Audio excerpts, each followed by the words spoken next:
Main road पे है कब्र, जिसको कल रात में शहीद कर देने वाले थे। 60 साल पुरानी है, 1964। और ये मस्जिद के जो सदर है, ये उनके वालिद साहब की मज़ार है। ये पूरे मज़ारों को देख लीजिए आप, कोई रेडीमेड बने हुए नहीं है। 60 साल 70 साल पुराने हैं ये पूरे मज़ारात। सेल्फी लीजिए।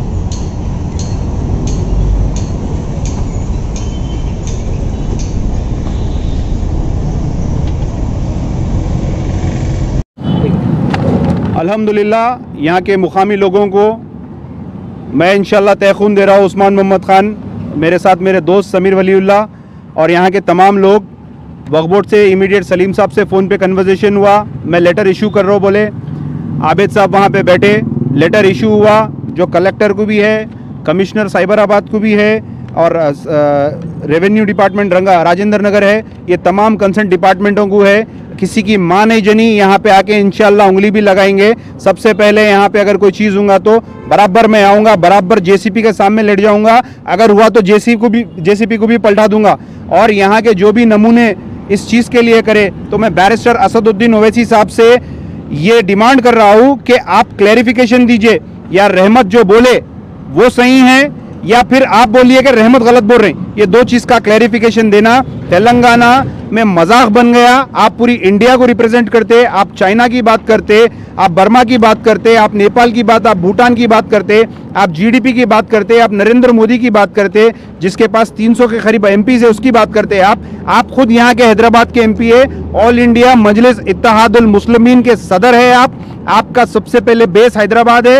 ये हैदराबाद में लगातार मसाजिदा, जलालगुड़े में मस्जिद कब्रस्तान, यहाँ पे मस्जिद कब्रस्तान, हर जगह पे सेक्रेटरीट, जहाँ पे आप बैठ के आप मुसलमानों के वोट से चुन के आके जहाँ पे बैठ के आप असेंबली में जाते हैं, उसका सेक्रेटरीट जो होता है वो सेक्रेटरीट के भी मसाजिदा शहीद, अंबरपेट की मस्जिद शहीद, खम्मम की मस्जिद शहीद, आशुर खाने शहीद, मंदिर शहीद, यहाँ की भी एक मंदिर को खतरा है, कब्रस्तान शहीद। ये क्या हो रहा? 75 साल आज़ादी से अब तक ऐसा नहीं हुआ। अब ये क्या हो रहा? गैर आबाद मसाजिदा, जो मस्जिद हम जाके आबाद करते हैं, जो मस्जिद के पास आके हम ठहरते हैं, वहाँ पे दूसरे दिन आ जाता है अखबार में, आपके खुद के अखबार में काले स्याही से लिख देते हैं कि हम वहाँ पे आबाद कराए, हमारी नुमाइंदगी पे हुई। कौन सी नुमाइंदगी? कितने वक्त वहाँ पे गए? कौन सी सीढ़ी पे चढ़े आप? कौन सा खाने में जाके मस्जिद की साफ सफाई करे? कौन सा शराब का बोतल उठाए? कौन सा वहाँ पे से कॉन्डम हटाए आप? ये तमाम चीज़ें हैं। क्रेडिट लेना है ले लो, आप पूरी आवाम का क्रेडिट ले लो, आप पूरे बोकस वोट का क्रेडिट ले लो, लेकिन अल्लाह के घर आबाद होना चाहिए। उस्मान खान को क्रेडिट की जरूरत नहीं है, समीर साहब को, अब्बास साहब को, गौस साहब को, यहाँ पे जो भी है इनको क्रेडिट की जरूरत नहीं है। अगर आपको क्रेडिट होना है ले लो, लेकिन हमारे मसाजिदों के साथ मजाक मत करो। मैं यही आपको इन्फॉर्म कर रहा हूँ कि यहाँ पे अगर आप कोई भी आएगा तो तमाम हैदराबाद के हिंदू मुसलमान यहाँ पे ठहर के इनकी बैंड बजा देंगे। शुक्रिया, अस्सलाम वालेकुम। सामने जमीन दे दो बोल के बोले, मैं बोला ये हम नहीं दे सकते, हमारी प्रॉपर्टी नहीं है, हमारे बाप की जागीर नहीं है, आपको जो भी लेना है जाके वक्फ बोर्ड से पूछ कर लो। बोलते नहीं, वक्फ बोर्ड से जो बातचीत हो गई। तो आज हम वक्फ बोर्ड को जाके जो ऐसा सलीम साहब से पूछे तो सलीम साहब बोले ना बिल्कुल गलत बात है, कोई बात नहीं हुई, कोई चीज़ नहीं हुई, किसी भी सूरत पे जो है सो हम एक गज ज़मीन किसी को दे भी नहीं सकते, हम भी वहाँ पर आके कुछ नहीं कर सकते। मस्जिद की जगह मस्जिद रहेंगी, उसी की ज़मीन को कोई हाथ नहीं लगा सकता बोल के बोले।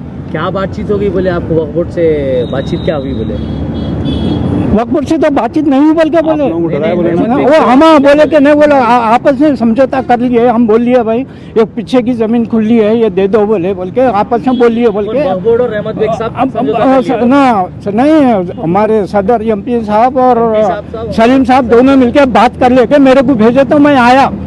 हाँ, तो आप जो है सो जरा यहाँ ठहरे तो ये हम काम कर लेते, तो हम बोले हम यहाँ ठहरने को हमारे कुछ भी नहीं है, हमारी हैसियत एक चौकीदार की जैसी है, समझे ना, हम नहीं कर सकते बोल के आज जो है सो वक्फ बोर्ड को गए तो सलीम साहब बोले बिल्कुल गलत है, कुछ भी बातचीत नहीं हुई और वो आगे होंगी भी नहीं, कोई हाथ नहीं लगेगा बोल के न पूरे जो है सो लेटर वगैरह दे दिए। लेटर के लिए भी हाँ, लेटर के लिए भी बोले, लेटर दे दिए सबको। तब से खिदमतगुजार जो है आवाम की खिदमत करने के लिए सामने आ रहे हैं रहमत बेग साहब, मैं इनके राजनगर के इंचार्ज है। एक बात करने का तरीका नहीं मालूम, कल दिन में 10 बजे से लेके रात के 1 बजे तक कमेटी के सदर को फ़ोन आकर के हरासमेंट करते रहते, आइए मस्जिद को वो मशीन आ गए या जेसीबी आ गए, आइए संगे बुनियाद रखे डिमोलिश करने का, ऐसे अल्फाज बोलते हैं इनको सदर साहब को।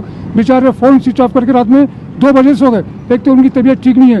रहमत बेग साहब को मैं असद अली साहब से गुजारिश करता हूँ कि रहमत बेग के ऊपर एक्शन लें क्यों ऐसा रात के 1 बजे तक किसी भी मूवमेंट में कभी भी कोई ऑफिसर ऐसा कंटेक्ट नहीं किया, सताया नहीं रात के 2-2 बजे रात को।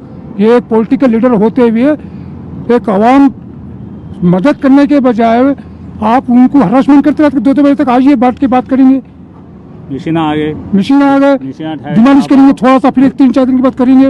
वो भी अल्लाह का घर तोड़ने के वास्ते आपको रात में हरासमेंट करके बुला रहे हैं। एक आप मुसलमान होते हुए, बाहैसियत मुसलमान होते हुए आप अल्लाह का घर तोड़ने के वास्ते सदर साहब को मस्जिद के हम तस्फिया हो गया, हम सौदा कर लिए बोल के आप बुला रहे हैं आके साइन करो बोल के। ये आप कई के मुसलमान हैं, अपना ईमान बेच दिए। आपका तो काम है आप सड़क के ऊपर बैठ के ये मस्जिद को धक्का लगने से बचाना। आप बाहैसियत मुसलमान आप बुला के बोल रहे कि मस्जिद तोड़ो। लानत है आप पे और आपके सदर साहब के ऊपर। अल्लाह का घर आप नहीं बचा सकते, मुसलमानों का वोट लेते आप।